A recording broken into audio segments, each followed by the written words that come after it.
சீனாவுக்கு சொந்தமான சமூக வலைத்தளமான டிக்டாக் விற்பனை தொடர்பாக 4 வெவ்வேறு தரப்புகளுடன் அமெரிக்கா பேச்சு நடத்தி வருவதாகவும் இந்த ஆலோசனைகள் அனைத்தும் சிறப்பாக இருப்பதாக அமெரிக்க அதிபர் ட்ரம்ப் தெரிவித்திருக்கிறார். ஜனவரி 19 முதல் தேசிய பாதுகாப்பு காரணங்களுக்காக டிக்டாக்கின் உரிமையாளரான பைடான்ஸ் அதை விற்க வேண்டும் அல்லது தடையை எதிர்கொள்ள வேண்டும் என்ற சட்டம் அமலுக்கு வந்ததில் இருந்து டிக்டாக்கின் தலைவிதி கேள்விக்குறியாகியுள்ளது.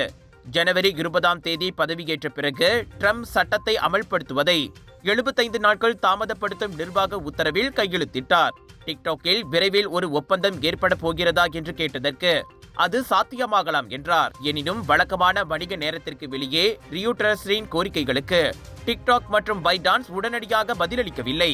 டிக்டாக்கில் ஏற்பட்டுள்ள குழப்பம் லாஸ் ஏஞ்சலஸ் டாட்ஜர்ஸ் உரிமையாளர் பிராங்க் மெக்கட் உட்பட பல சாத்தியமான கொள்முதலாளர்களை ஈர்த்துள்ளது. அவர்கள் வேகமாக வளர்ந்து வரும் வணிக ஆய்வாளர்களின் மதிப்பீட்டில் ஆர்வத்தை வெளிப்படுத்தியுள்ளனர். இதன் மதிப்பு $50 பில்லியன் வரை இருக்கலாம் என கூறப்படுகிறது.